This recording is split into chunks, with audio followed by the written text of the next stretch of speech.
I Go don't ahead. know anything about talk show except the few clips that I was able to find on YouTube over the years.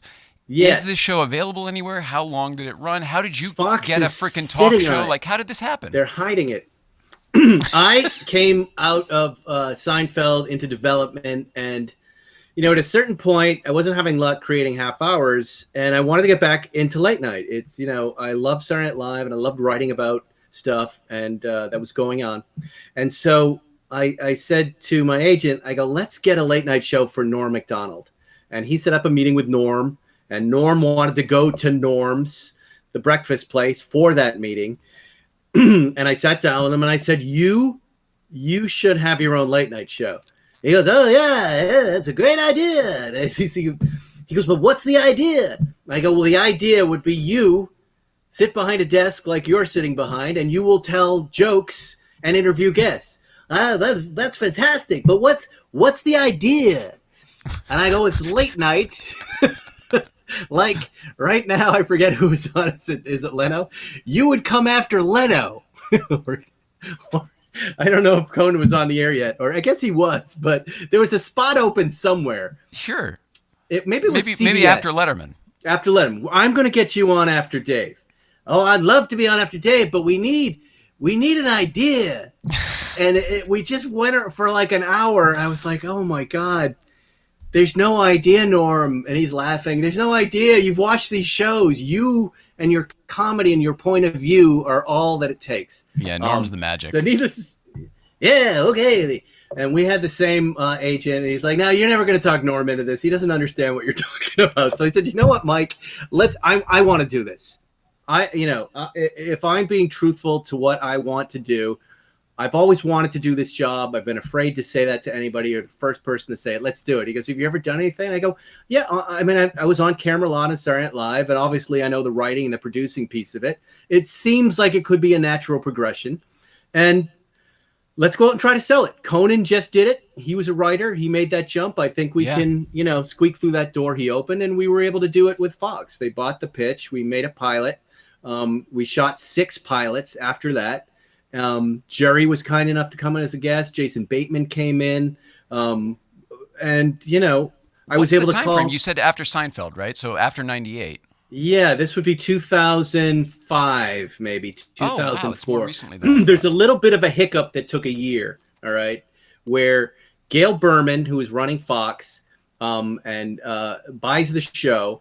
I make this thing. I don't know how it is. I turn it in. And I'm driving through Beverly Hills, and my phone rings, and it's Gail and the crew, and they go, you're going to be our late night guy for Fox. Congratulations. And I almost crash into a fucking mailbox. Like, it's not the reaction I thought I was going to get. I was driving my wife's Volkswagen Jetta, or Passat. No lie. Celebrate! I almost fainted, and then, like, this is amazing. You go, we can't believe how well you did. It's really great. Thank you for making us do it in the studio and not in the, they wanted to shoot the pilot in a conference room. And I went, I don't even understand what that is. But that's the idea. Get it?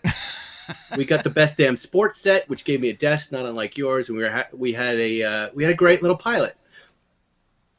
The phone rings right after that. And it's the production crew from Fox Television Studios. We're going to the Palm tonight to celebrate, or tomorrow. The Polo Lounge. We're going to the Beverly Hills. They're going to pick you up for like 2 years. I'm like, holy shit, this is beyond anything. Don't tell anybody. And I'm like, all right, I won't tell anybody. And I'm freaking out. 3 days later, Gail Berman leaves the network. I look in Variety. I'm like, oh my God. And I call CA. I go, what does this mean? They go, it's not good. It's not good. And then everything's on hold while we find a new network president, which ends up being Peter Liguori, and Peter Chernin gets involved, and all this other crew. Peter Liguori, he goes, look, CA says, look, I don't think you're going to survive this, right? Development from another network president, it may not be what they want to do late night. They're having trouble in prime time. Let's just see what happens. But, this is that's TV. By the way, that's just TV in a nutshell. Liguori, after months, finally gets, is in his office. He watches the pilot, and he goes, this is really good. He goes, I showed it to my son. He really likes it. I want to shoot some new pilots. So it was about a year now where, I had kind of course, told a couple of close friends who thought I was genuinely out of my mind. I was like, I'm going to be the Fox late night guy. They're like, yeah, sure you are, right? And Fox isn't the evil empire it is now. It was just home of the Simpsons. It was kind of cool, and nobody put kind of Fox News together with Fox. So, and this would have been years after the Joan Rivers that turned into exactly Arsenio and everything. right. So they didn't have a me. show for a long time. They had nothing, and I did 6 pilots. And again, I heard nothing. And they said, we're going to pick you up. We're just waiting. And I, met a lot of affiliates. But I go, am I picked up there yet? And they're like, no. And my friends are like, hey, how come I turned it on late night? How come you weren't there? I thought you were the late night Fox guy.